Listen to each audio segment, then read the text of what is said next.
feel free as we begin to embark on the wonderful world of FEMA claims to get up, move about, take a break. Some of you have already handled FEMA cases for us, and we thank you for your service.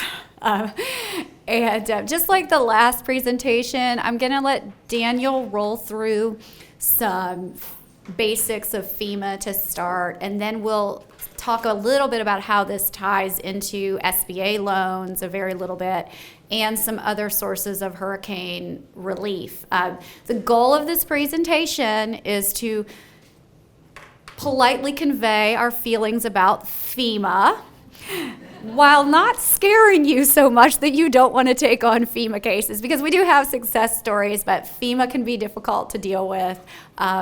And we'll try to tie in some distinctions between the way FEMA works and the way private insurance works, and also bring it back to some landlord-tenant issues, so the last 3 sessions can kind of come together for you in a rich understanding of the geography that is disaster recovery and legal work. So I'll turn it over to Daniel for a few minutes, and he'll just fill you in on what you need to know about who FEMA is, what they're supposed to do, and what we do when they don't do what they're supposed to do, which is a large part of the time.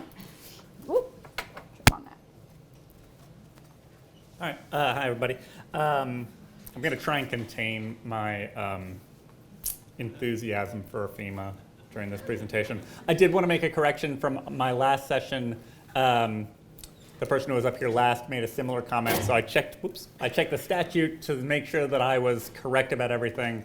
Under an unfair and deceptive trade practice claim, it is mandatory treble damages. It is discretionary attorney's fees under 7516.1. So I just wanted to make sure I did check the statute, because I know I'd said I thought it was mandatory fees. They're discretionary, but I mean, it's definitely written in there, may and his discretion grant attorney's fees. Okay, so FEMA. All right, so basic overview. FEMA is a part of the federal government that has been around to help people get over disasters. Some of this slide is incorrect in that there was a recent, in 2018, as part of another bill, they tacked on some amendments to how FEMA operates. So for instance, it says here that the maximum grant is $33,000. It is right now $34,900. And more importantly than that, it used to be $33,000 was the maximum grant for all assistance besides rent. Now, $34,900 is the maximum assistance for housing, and you can get another $34,900 for other needs assistance, medical, things along those lines, and that's not including rent again. So I don't think we've seen anybody get $75,000 from FEMA. It is very rare to see someone get the maximum grant beforehand. This was retroactive, so it would have applied to Florence. They could have come back and given people more money. I haven't seen that happen either. But that is technically the rule right now, is that there are 2, instead of 1 fund, there's now 2 funds, and they can get both of those funds up to the maximum in addition to rental assistance. We'll talk about small business administration loans a little bit later. The biggest distinction about that is that it's small business, and that has absolutely no meaning in this context, because it's also available to people who are not small businesses. I don't know why they continue to call that. There are other governmental grant programs as well. I can't remember exactly how many agencies get involved in disaster relief, but it's basically all of them. And some of them have different pots of monies, different tax breaks, different X, Y, and Z. So sometimes there might be another one that comes along, but they basically all relate back to the same statutes, which is the Stafford Act, and follow the same basic rules. Okay. So generally what we're looking at in this context is individuals and households program. We're not really looking at public assistance projects or, helping to build dormitories for colleges, and that is something that FEMA will do, but that's not what we're talking about today. So these things are available to people based off what they essentially own, right? So if you're renting a place, you can't get home repair assistance because it's not your place. Right. But it's for repair or replacement of permanent housing. Temporary housing is a big one, and those, again, can go together. While your place is being replaced or repaired, you can still get temporary housing because you can't live there. Rent money, reimbursement of hotel expenses, which is usually pretty limited in time, and there's like a list of hotels that people can go to. Other needs assistance is usually vehicles, tools that are used for employment. If anybody's done an exemptions case for someone who's been charged, it's a lot of the same sort of things. Computers, supplies, clothing, moving expenses, fuel, storage costs, medical and dental, funeral, or other essential expenses. When they give grants, you are supposed to use the money as specified by FEMA, and they'll send you a letter that says you got money under this program, you got money under this program. But they don't get that much more specific. They don't say, we're giving you $13 to replace these articles of clothing, $25 to replace this couch. And it just says, for personal property. That being said, if your client gets money for housing repair and uses it to buy a computer, even though they needed to buy the computer, they lost the computer, it's necessary for employment, but if they're using the money that came from the housing pool of money, then FEMA could ask for that money back. So you do need to use it for the intended purpose. And you need to be able to prove it. FEMA can come back and ask you to prove that you used it for the intended purpose. Eligibility requirements. So the big one here is that they must have an uninsured disaster loss. That is a little tricky, right? Because as we just heard, sometimes insurance companies are fighting you on this. If your insurance company is not responding to you, then you can get FEMA assistance, but your client may need to repay FEMA for any part of that loss that then later becomes insured. So if you get $20,000 from FEMA for home repair to cover $40,000 of loss, you still have that gap of $20,000. Your insurance company pays out $30,000. You owe FEMA 10, right? So anything over the amount of damage that you got from FEMA, you have to pay back because that's not an uninsured loss. It would be considered double recovery, and so FEMA expects you to pay it back. You must be a U.S. citizen, non-citizen, national, or qualified alien, so you can't be here illegally. If there's someone in the household that is a U.S. citizen, then you may still qualify, or someone in the household who qualifies, you may be able to get money for the whole household. But that's always tricky. Home must be located in a designated disaster area. So if your house was affected by the hurricane and you lived in Bertie County, sorry, it wasn't designated. And there are different levels of designation. So sometimes FEMA will say these counties can get certain amounts of assistance, not the full amount though. So you do have to be cautious that when we talk about designated counties, we talk about the ones that are fully declared, right? So I think it was 36 counties. But there were other counties where people could get some additional resources, or where some resources were maybe available to them, but they weren't available to the full panoply of FEMA benefits. And there are generally maps that are put out, and they'll have all the counties, and certain counties will be shaded certain ways so that you can see what county that applies. That being said, they don't go lower than the county level. They won't say Wilmington is eligible for something, but the rest of New Hanover County is not. It's just county level. And then the other thing is they roll out, right? So they're going to declare some counties, sometimes even pretty much ahead of time. They'll declare, but then as the reports of disaster come in, reports of how much damage is done, you get more counties added on. I think we were into like mid-October when Scotland County was added, for instance, after Florence.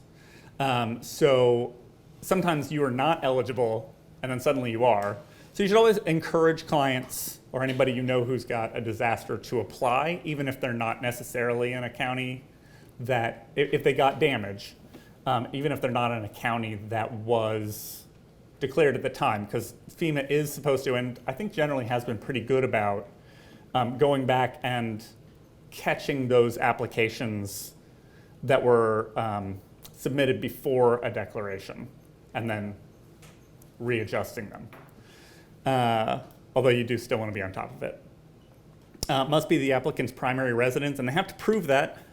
So if you weren't living there, you don't get any help. There's tricks about that, particularly with clients who are not used to going in and asking for things from people who are using specific language. So they'll say, no, I'm living here now, but they were living in the place when the hurricane came.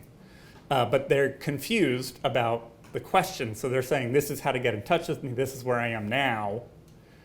And it sounds to the FEMA worker like, I didn't live in that place, so it's not their primary residence. So that comes up where FEMA gets confused about the primary residence. So sometimes you do have to be able to develop what it is, and that can be a lot of different things. Usually a utility bill suffices. But when you work with our client population, sometimes they have a $1,000 light bill in their name, and so they had to get their lights on in somebody else's name. Statements from other people usually work pretty well if they're declared under penalty of perjury, which we'll get to in a bit. Home must be inaccessible or uninhabitable due to the disaster. Habitable is defined as safe, sanitary, and functional, or pretty much whatever FEMA decides habitable is. So that's the biggest thing. And this is so weird that we tell people to have clients make up an inventory for their insurance company while a storm's coming, to take pictures of all of their stuff while a storm's coming, but it is invaluable evidence, right? If you can say, this is what my house looked like the day before the hurricane struck, this is what it looked like after, there's no question about what caused it. But if you're under a mandatory evacuation order, I'm not about to tell my client, well, spend the next hour and a half taking pictures of your house rather than getting to safety. So it's kind of an unrealistic standard to force people to do, but it does certainly come up. Another eligibility requirement that's not on here is, and he talked a little bit about it before, is NFIP, the National Flood Insurance Program. If you live in a floodplain, a declared floodplain, and you do not have flood insurance, you will get nothing from FEMA. In the 90s, Congress removed FEMA's ability to waive that. It is, if you need flood insurance and you don't have it, there's not a court in the world that can force FEMA to give you money, and they're not going to. So the information about whether or not a place is supposed to have flood insurance is publicly available, so you can look up where it is. And the crazy thing about this is that that follows the land. So there's no notice requirement, there's no knowledge requirement. So what we had happen a lot was mom or dad dies, intestacy takes over, and the land passes to child. Nobody told the child that they had to have it. It's pretty easy if you've got a mortgage, the mortgage company's gonna tell you. But if it just passes on to you, you have no knowledge, no notice. Technically, if somebody sells you land and doesn't tell you about the requirement, you can sue them for not telling you. But your parents are dead, so you've got no one to recover from, but you're still not gonna get any help from FEMA. So it's something that you definitely wanna make sure people look into. Right, so ineligibility, there's other adequate rent-free housing available. They're not gonna get rental assistance if they can stay with mom and dad. Absence from the home was temporary, and they were able to immediately return. Like I said in the previous thing, you don't get reimbursed for evacuation expenses. So the fact that you were away during the mandatory evacuation is not FEMA's problem, and they're not gonna pay out on it. Refusing assistance from your insurance company, yeah, you can't, I don't know why you would necessarily, but you certainly can't decline an amount of money that you paid for and then expect FEMA to fill the gap. Business losses can be covered. We'll talk about small business loans, but that's not going to come through the individual household program. And then, the one I just talked about, the NFIP requirement. We're not going to be too involved in the application process, although we did staff resource centers, right? And that's generally where people are going to be making their applications. They're going to go and talk to the FEMA workers at the Family Dollar store that is now a FEMA center, or the TJ Maxx that is now a FEMA center, and they're going to apply there. And that's actually not the worst system. They're usually more local. They try to make sure that they are not, calling in a bunch of people who would have to pass over an impassable bridge, right? So they're pretty local. They could probably stand to be a little more local. They fill out a bunch of questions about who's living there, what the income was, demographic information, what losses are required. Sometimes there is a mistake on those forms, and the FEMA worker does not understand what's being asked for, and they will not put that on the application, and so it will never be reviewed for that type of assistance. They don't say that I had a car that was damaged in it. No one's going to ask any more questions about the car. So you do want to make sure that those things are covered if you're working there and helping people, that everything that maybe was lost was put on that application. The application gets put in electronically, gets uploaded. FEMA usually sends out a notification letter the same day, and usually makes a determination about whether or not to send out an inspector really quickly. The idea is, and the thought people have in their head about it, is that these inspectors are FEMA employees who travel from place to place, seeing all of the damage, inspecting it, that the people staffing the resource centers are FEMA workers who go from disaster to disaster. That is not the case. There are people in FEMA who do that, but generally they're essentially new hires or contract workers who are not, who maybe went through like a week or two of training in FEMA regulations and disaster response, and how to deal with people who are coping psychologically with disasters. So they're not like veteran, seasoned workers in this area. So you do sort of have to watch them. There is a filing deadline. They try to be pretty good about getting that out to the news organizations, so it's pretty easy to find, and it is often extended as far as it can be.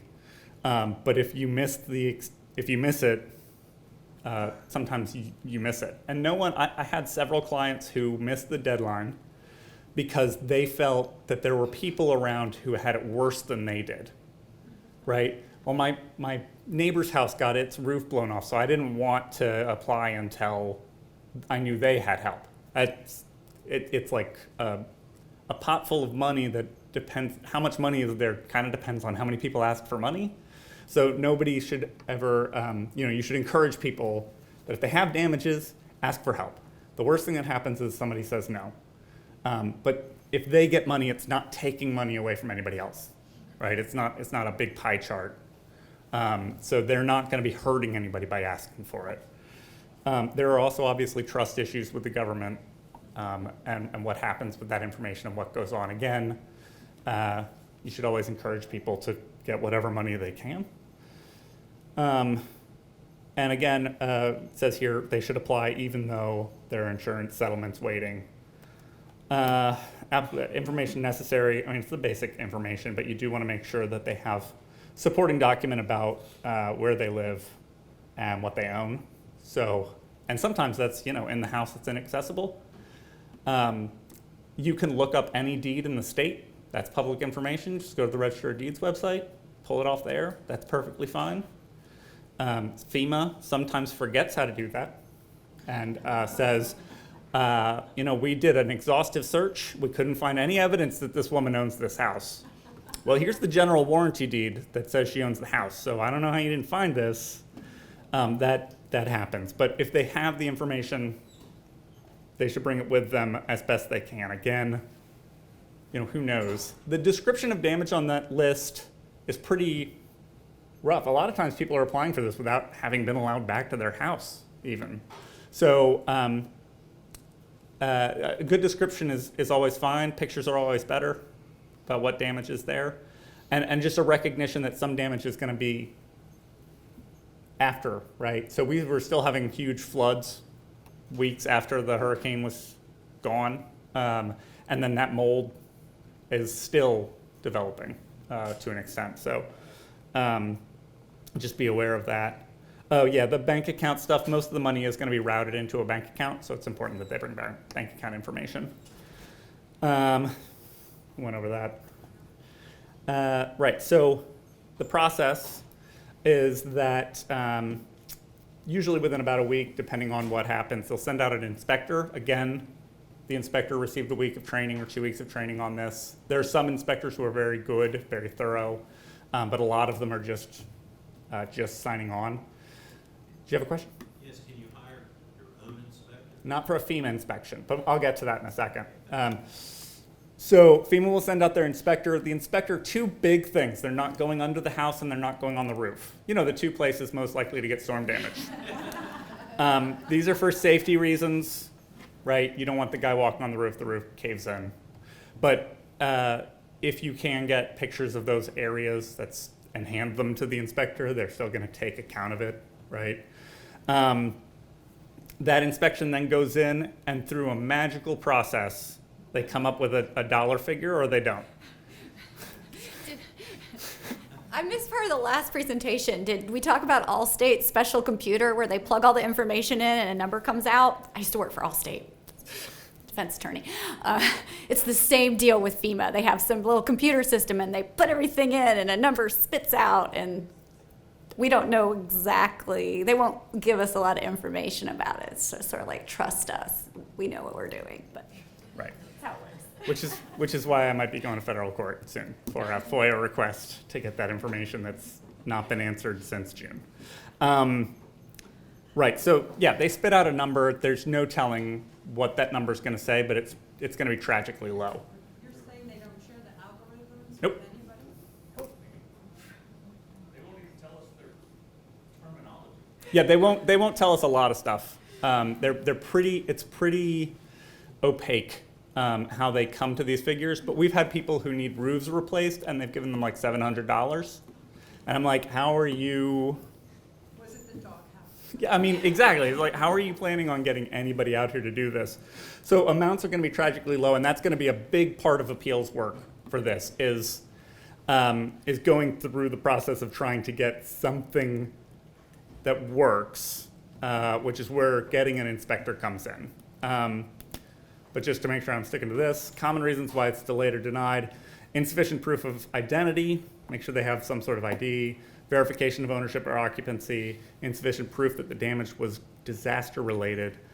So the first two is just gathering evidence, whatever you can get, pull it offline, have it copied, talk to the DMV. Your identity is held by so many people. You just need to track down somebody who's got it readily at hand so that you can get proof of identity, proof of occupancy, and proof of ownership. And FEMA makes a lot of mistakes, but once you get them the proof, they're usually good about accepting it. Not always. I believe one of our attorneys just showed me a case where she sent in like 3 bills, and they kept being like, no, this isn't proof of occupancy just because she's paying the electricity bill, the water bill, and the taxes. I don't know why we would think that's occupancy.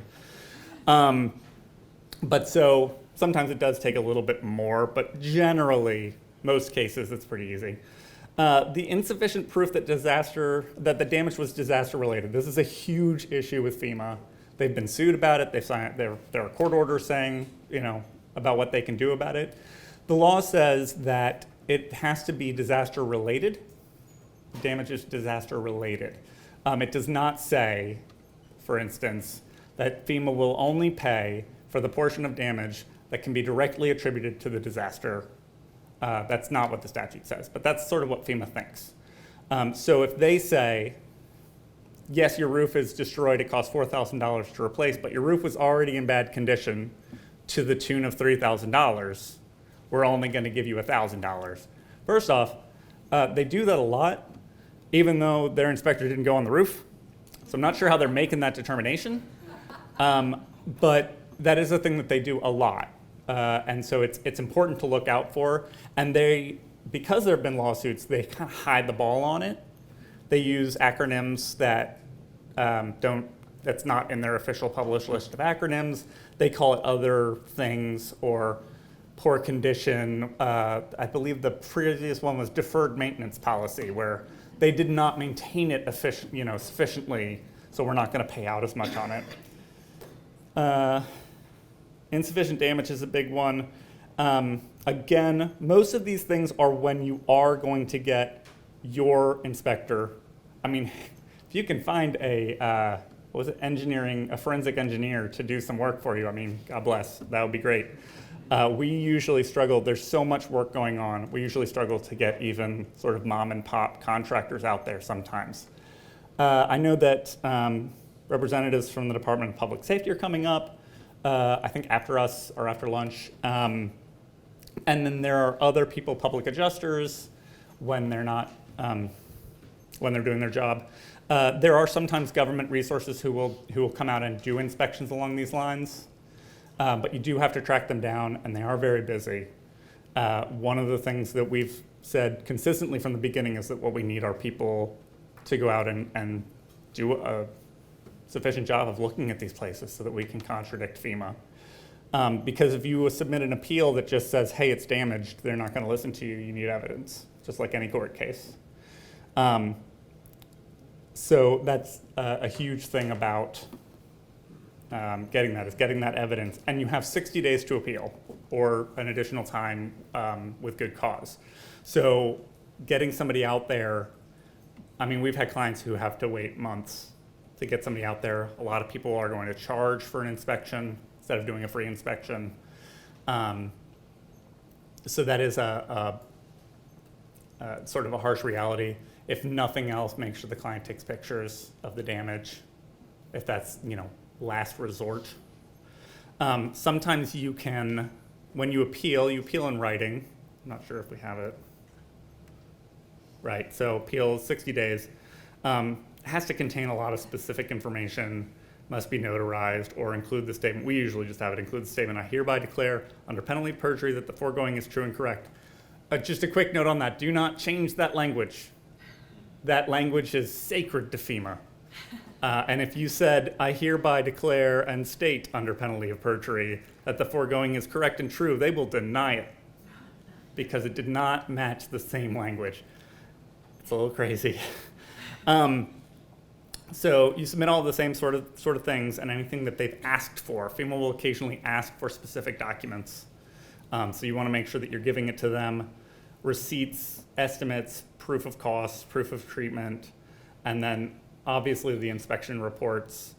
If you can cite to specific regulations within FEMA, a big one of those is mold. They have sort of statements on what they think the problems with mold are, and if you can cite specifically their language, that's your best opportunity.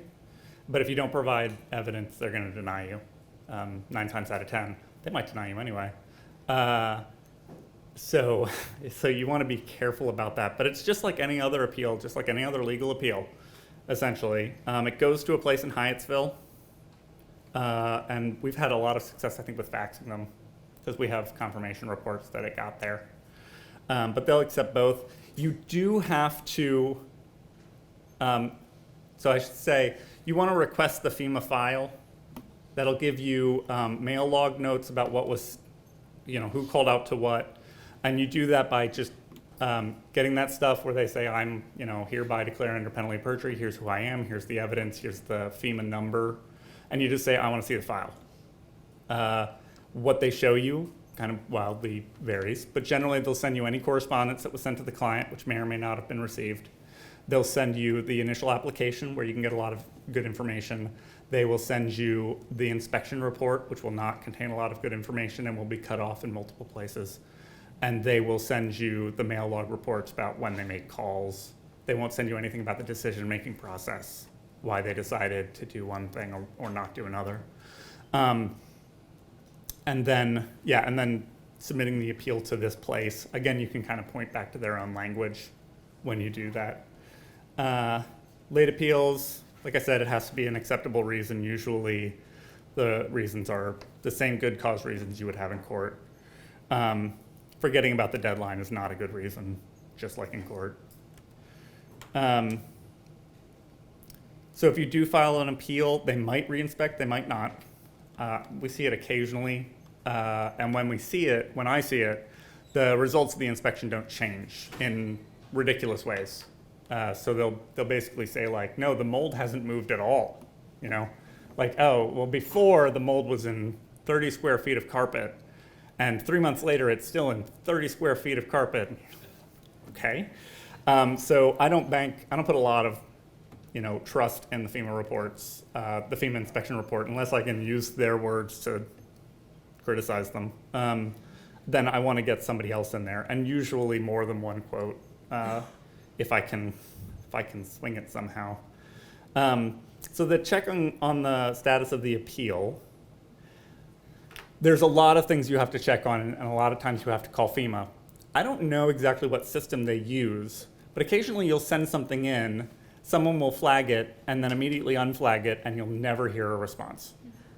And you'll call in, and they'll say, oh, well, we received it, but no one put it in the workflow to answer. So you do have to stay on top of them. We basically have a list of people who needed to be checked on, and we would send it to a paralegal. And the paralegal would call about 16 cases at once, and just being like, here's all the cases I want to check on. So you do need to do that. When you're doing that, and when you do any of this work, you have to be careful, especially in this state, that you're checking on the right number, because most of these people have not just had one hurricane come through. So when they give you their number, their FEMA number, they might be giving you one for Matthew, Floyd. I mean, it can go back. So it should come with a disaster number. 4393 was the disaster number for Florence. And there's a different number for South Carolina. There's a different number for Virginia. There will be a different number for Michael, those sorts of things. So you want to make sure you have your numbers right. They'll issue an appeal decision within 90 days. There's no further right to appeal. That's the maximum amount. That's as high as you go. The written decision is supposed to give specific reasons. It will say your home was unsafe to occupy because your home was unsafe to occupy. They won't tell you your home was safe to occupy. They won't say your home was safe to occupy because although you said that the ceiling was caving in, it was caving in under a part of the house that is not considered necessary for FEMA relief. So essentially, if you've got like a bonus room, FEMA's not going to cover the bonus room. They're going to cover the bedrooms that are in use, the kitchens, the bathroom, the living room. That's it. So the necessary parts of the house. But they're not going to tell you that. They're going to say, no, the home was safe to occupy, without any further exploration of that fact. They're supposed to, but they won't. And then if you miss the deadline to appeal or you lose on the appeal, which a lot of our clients came in after they'd already lost an appeal, then you can do what's called a request for reconsideration, which, since it's after the appeal period, is after the initial application period, you have a very low chance of success on. But if you can show that they got something wrong, that there's been a change in circumstances, generally what we do is if we can get a really good person in there to do a thorough inspection that we think FEMA's going to trust. And then we'll submit that and we'll see what happens. That's our best chance. It's not a great chance. Right, practice tips, documentation, of course. Submit it even though there's insurance claims pending. Requesting a copy of the file, like I said.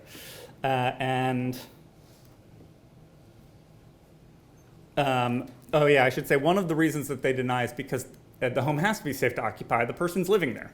So if it wasn't safe to occupy, why would they be living there? That doesn't make any sense. Which is of course ridiculous. And you can generally pull up data about the availability of public house or of alternative housing within sort of the area that the client needs to be in, because that's where their network is. So you can submit something that says the doctor is 10 miles away, primary care physician, kids' schools are X amount of miles away. Because FEMA should not say, well, there's affordable housing in Kentucky, so go on, right? It has to be within their their sphere, where their network is, essentially. I think it's the word they use. So, right. Stay on top of any requests for additional information, and make sure you're not mistaking it. The letters are really long and complicated. I think the initial one is like 6 pages long, and it's full of text. And these people just got through a hurricane and have 800 things to do and 800 different applications to fill out. So it's a little daunting, the FEMA paperwork. So you want to make sure that if you're helping one of them, that you're telling them what the thing actually says. And sometimes it's even confusing to us. Keep copies of the letters. And then I think with other grants and things, I'll go over, you can start on that and then do small business. Okay. Good. Are there any questions so far? It's a lot of information to take in. So does anybody have anything? Yeah. I wonder if you could talk for a minute about ownership of property when there are issues around air property and land loss and all of that. I did not plant her in the audience. I'm so glad you asked that question. I have a list of things that I want to riff on for a minute, and that's on there. So, first of all, the question was basically, we all know that in North Carolina and southern states, I think probably that there are issues with people having inherited their property without an indicia of ownership, and it may be owned by multiple heirs. So how do we get around that? Honestly, FEMA in some regards is a little, at least on paper, easier to deal with those issues than some of the other pots of money from which you can draw for disaster relief funds. So on paper, FEMA says that, and we covered a little bit of this, that you have to be an owner of the property and had to have been occupying the property at the time of the disaster. So it's not a bar to FEMA funds if there are multiple owners of the property, as long as your client was the owner who occupied that property. I'm really loud. I don't need to be this close to the microphone. Sorry, folks. I'm loud all the time. As long as your client was the owner who was occupying the property at that time. The problem with that is that in most of those situations, the client we see is a person who, maybe if you're lucky, it's one generation from the last person who had a deed, and, mom and dad died without a will, and all the kids, maybe 5 kids, inherited the property, and they just decided that your client could live there. So that's a scenario that we see. We also see the scenario where the property's gone multiple generations without any sort of deed or will, and then your client is the person who is in that line of inheritance and just happens to be staying in the property. So in a situation like that, FEMA says, don't worry, there are other things we'll accept other than a deed or a will to show that you have an ownership interest. Those things are the things that Daniel already covered. Evidence that you've been paying the property taxes. This is my favorite piece of evidence that they'll say. A mortgage statement. Okay, so I think we all know that if you're living in the property because the rest of your siblings don't want to live there and you've inherited the property from mom and dad, you don't have a mortgage on the property. So there's no mortgage statement. A lot of times you're paying the taxes, but you never took them out of mom and dad's names. So that's not good enough because your name's not on the property taxes. Now you can take tax receipts and things like that to FEMA, but the bottom line with all of this is it's very discretionary what FEMA will accept. And it can be real frustrating when one client, it seems like, takes a pile of utility bills and FEMA says, okay, great, that's enough for us. And here's the other thing they do. It's dependent on the storm, and they will tell you, hey, this is a gift we're making. So we've got guidelines, but we don't have to. We're going to decide by the storm and by the location sort of what's good enough for us. And there's case law, unfortunately, to support that. So For instance, everybody's heard about what happened in Puerto Rico and the fact that FEMA was finally decided through some really great advocacy on the part of some attorneys in Puerto Rico to accept basically statements of ownership from people to show that they own property. And FEMA does some nice things, and one of the nice things that they've done recently was invite a group of us legal services attorney to their headquarters in DC to kind of sit down and powwow with us about, how can we work together, how can we make these processes work. And what they told us about that is, that was great in Puerto Rico. They're an island. They have an entirely different system of inheritance than you all do in North Carolina or Texas, and we had some folks from Florida there. We just can't do that for everybody.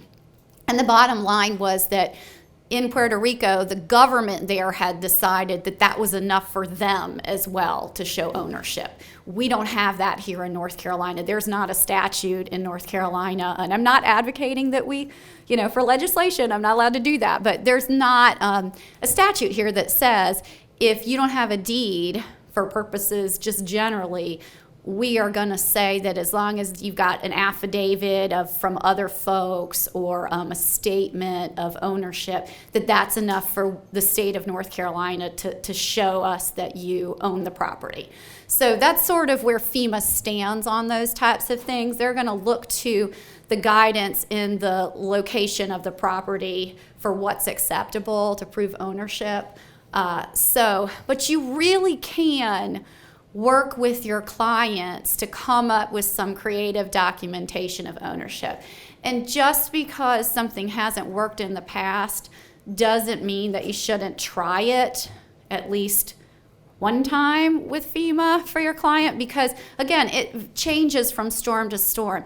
And they really do seem to at least be giving a lot of thought and consideration right now to the fact that these issues are out there in multiple states and they do need to come up with some kind of standard. So I expect this issue to get better as we move forward with more storms. That is my optimistic point of view. And so as a practical matter for those types of cases, the good news is that you just have to occupy the property and have some ownership interest. The bad news is that you do have to get creative for our lowest income clients who maybe have let the property taxes slide and don't obviously have a mortgage, and show that they have been maintaining the property in the way that an owner would maintain it. So any kind of documentation you can find, receipts for improvements, payments on the taxes, even if the taxes aren't in their names, multiple utility bills, they're receiving their mail there. If it was a property that is required to have flood insurance, and this is a place where we get hung up with our clients a lot too, because they don't know that their mom and dad had flood insurance on the house and they were supposed to be paying it, which is a bar to FEMA funds. But if you get lucky and you've got somebody who's been making those flood insurance premiums, that is a great way to show ownership, because that's a FEMA requirement right there. So they're going to be thrilled with that, hopefully. Okay. One, you can repeat it, just if there's an estate file. Yeah, there is always the possibility that you can walk folk. Yeah, sure did. I probably hit it with my swinging around my hands. There's always a chance that you can actually prove ownership, the traditional way for a client. So absolutely, if you've got the time, and by time I mean the time within your FEMA appeal, or you can talk to FEMA and get an extension or submit something and then work down that road to go and look in an estate file or open an estate file and actually get, a will probated or the estate probated. That's great. So that'll obviously work as well. So, and sometimes there are estate files and your clients just don't know it. So, all right. So, really there are. All right, you'd be shocked what our clients sometimes don't know. And I could say the same for myself. So, and I do want to say that for FEMA appeal, so raise your hand if you've actually had a successful FEMA appeal or reconsideration. And you're in there. See, it can happen for you. We've just beat you down about how awful FEMA is, but it is possible, and it does happen, and it's really important to help folks because registering for FEMA is pretty easy. FEMA does a really good job of going out and getting people registered, and when people go into the DRCs, for the most part, the folks who are working for FEMA and the DRCs are lovely and very helpful. The problem is when a client gets a denial, it's not nearly as user-friendly as that first step is. So really, as an attorney, your biggest role is just to build that appeal and put it in words that, like Daniel described, that are going to be more clear and coherent than what your average person is going to be able to put together. And also helping them understand what that denial letter means, because they may have gone into the DRC and not even understood what all they applied for. And they'll get a denial letter that actually denies them for multiple different types of assistance and end up submitting an appeal for only one type of assistance. Or they'll get multiple letters about different types of assistance and won't be mindful of the deadlines. So an important distinction between a FEMA deadline and a private insurance deadline is that the FEMA deadline for application runs from the date of the federal declaration. So it's frequently extended, so I don't want to give you a date certain. You just have to keep on top of that. But, insurance runs from the date of the loss, which is different. So, all right, SBA. Oh, we got some links up here, some helpful links for FEMA. And FEMA they're easy to work with. I mean, they will talk to you. They're just not going to give you a lot of what you want them to give you. So FOIA requests are fun. Okay, Small Business Administration. So all you really need to know for folks about Small Business Administration loans from a practical point of view is that if FEMA has told your client that they need to apply for an SBA loan, they should apply for the SBA loan, even if it's likely that they will be denied, because not doing it can prevent them from going back to FEMA and getting assistance, and it can be an impediment to other types of long-term recovery funds. And our friends at the state are probably going to talk to you about CDBG-DR funds, which just rolls off the tongue. And those are the HUD funds that are meant for long-term recovery. So there's not necessarily a bar to applying for that type of assistance if you did not apply for an SBA loan, but you are going to have to provide a good reason why you didn't apply, correct? I've read your guidance. So folks need to be careful, and when they're told that they need to go to SBA, they should do that. And that's just the really important thing about SBA. Most of our clients, because they are so low income and their credit is not all that worthy, are not going to qualify for SBA loans, but that doesn't mean that they're not asked to apply. Okay. And these are loans. These are not grants, but they're very low interest. The SBA is in all likelihood not going to come in and take your property if you default on those loans. However, I think we do have a case, Brad, we have a case where we've got an SBA case right now where the person's wages are being garnished for failure to pay. So there are some repercussions. And again, SBA loans are for uninsured losses, much like FEMA losses, not covered by FEMA grant assistance. And I hope that this was clear to everybody when we started talking about FEMA. FEMA funds are not funds that are going to put your property back in the condition they were in pre-disaster. That is not what FEMA is for. FEMA funds are emergency funds designed to make the place safe to occupy. So that's why FEMA only covers losses that are to essential parts of the property, and they don't cover losses to the point where you're gonna put your home back like it was before. So that's another good reason to encourage people and explain to people they need to be applying for these SBA loans if they don't have insurance, because SBA does make grants that are large enough to actually put your home back like your home was pre-disaster. And again, you can see that on the slide. It talks about SBA is for long-term recovery. FEMA is short-term emergency funds. Okay. So here are the eligibility requirements. So you have to be able to, SBA is going to have to be able to determine the amount of uncompensated loss. You know, you got to come to the SBA table showing SBA, just like any other types of funding, what has been covered and what hasn't, and have some proof of what that uncovered loss is. There is a credit worthiness and a financial ability component to SBA. So they have to have collateral, insurance, et cetera. You're not going to get an SBA loan and then not have to insure your home after that, especially flood insurance. And I think we already talked about this.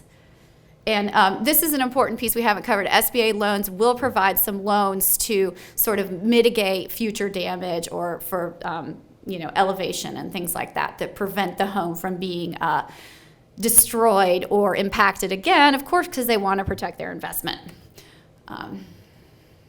Sometimes SBA covers refinancing.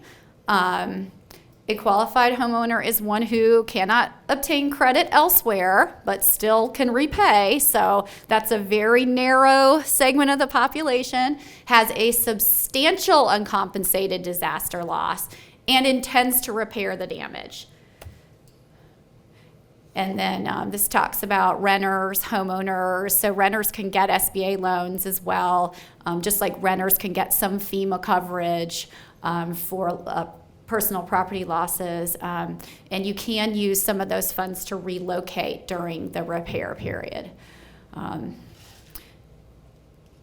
Interest rates are variable. But they're not going to, I don't mean variable in terms of they change throughout the course of the loan, but they're not always the same. But they do have some criteria about how high they can be. So they're good, they're low interest generally. This is a little bit about collateral. I'm trying to speed through these so we have time for questions, because you can find all of this down in the nitty-gritty information about the loan terms online. Things that will exclude you from an SBA loan. If you have not complied with the terms of previous SBA loans, you can be disqualified again for not maintaining flood or hazard insurance that was required. So if you have received FEMA funds or an SBA loan in the past, you must maintain insurance on that property. And many, many people do not do that, especially when they've inherited the property. This is a problem that we have encountered. And FEMA and SBA will tell you that insurance follows the property, not the owner. So it does not matter that your owner did not have any knowledge of that requirement. And usually if you buy a property from somebody else, you're going to know about that insurance requirement. But people who inherit frequently do not know about that requirement. And so that's a pretty difficult bar to surmount. It seems very inequitable to me, but it's the rule. Okay, we're going to skip small business owners entirely so I can go over some important facts. Again, people should apply for SBA loans even if they say to you, look, I know I'm not going to be able to qualify because of X, Y, and Z, or because I have already defaulted on an SBA loan. They still need to apply. And if they have defaulted previously on an SBA loan, that doesn't disqualify them from getting FEMA funds. Okay, so these are some reasons why SBA loans are typically denied. I think we already covered this. The one thing that SBA cannot consider is any medical debt. And then SBA also has a process of appeal. It is very similar to FEMA's appeal process, except that there are 2 levels of appeal built into an SBA loan.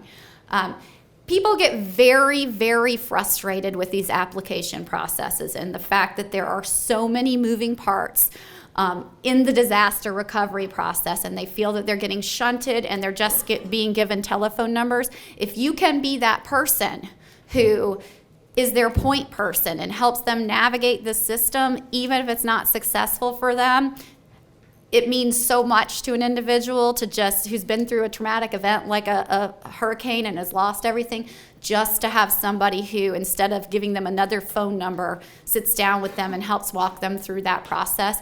And people should apply for these funds because the long-term recovery funds that we get from HUD on down the line are very dependent on how many registrations, applications, and successful FEMA grants are made. So very important.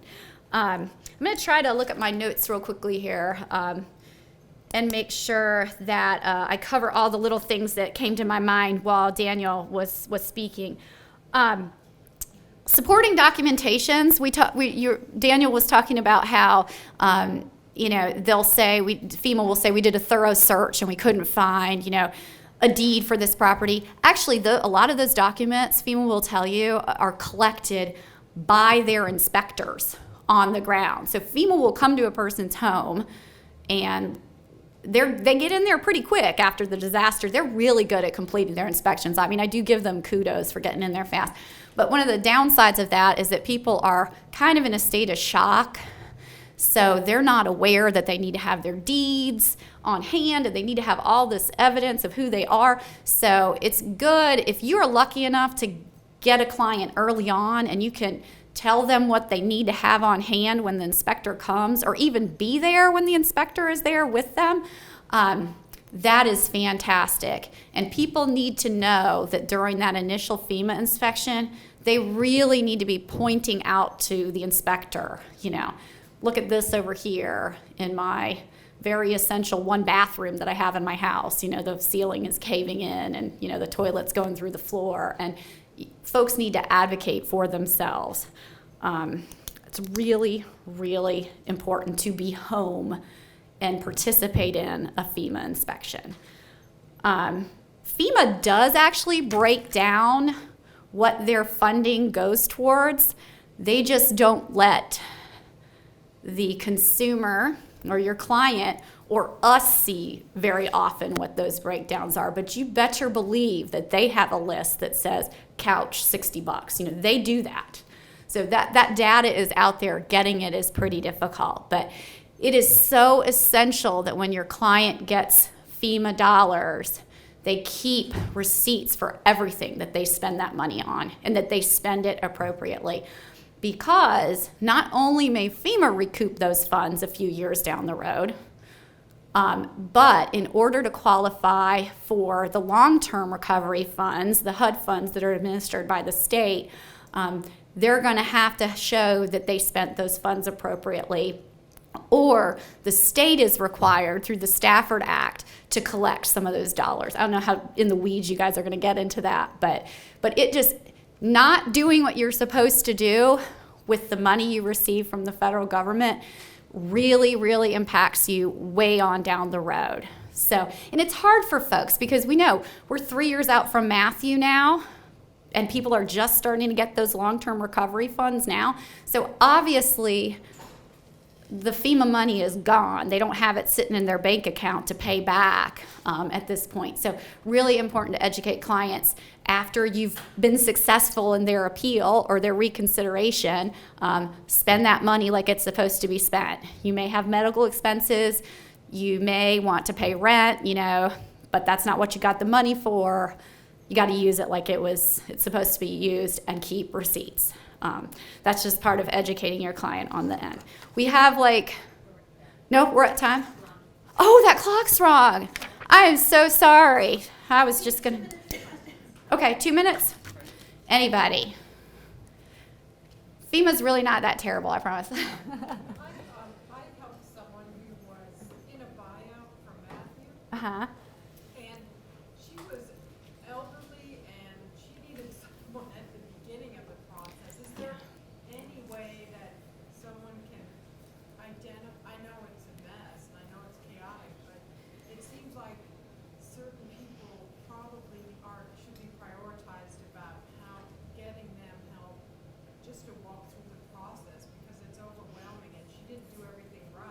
Yeah. to begin with. Yeah, and that's so one of the things that we've been grappling with, I guess, as a law firm is, you know, we're attorneys. We see our role as what can we, you know, apply a legal standard to, but whether or not we need to figure out how to help in some way with the application process. And FEMA is supposed to, in a very non-adversarial way, help folks with that process. And I think sometimes they do a really good job, but individual employees have a better capacity for that. The other thing is that through an agreement with the American Bar Association, certain attorneys are allowed to be in the recovery centers. And what FEMA is supposed to do is to, anytime that, not make an analysis of whether there's a legal need, but just direct people, hey, legal services is over there. You might want to talk to them, with pretty much everyone who comes in the center. And we've been having, that was one of the conversations we had in DC, is can you please, you know, make sure that people know that attorneys are there. Well, as a follow-up, I think that certain people don't want to ask for help, even though they're not competent maybe to navigate Right. the complicated process. Right. And I mean, we can't force people to seek our services, even when they should.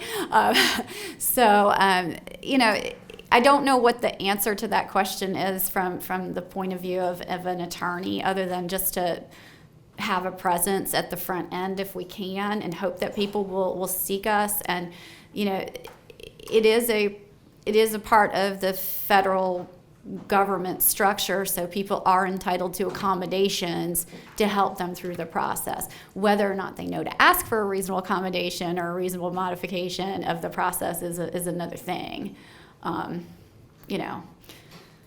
But there is that requirement. All right, thanks.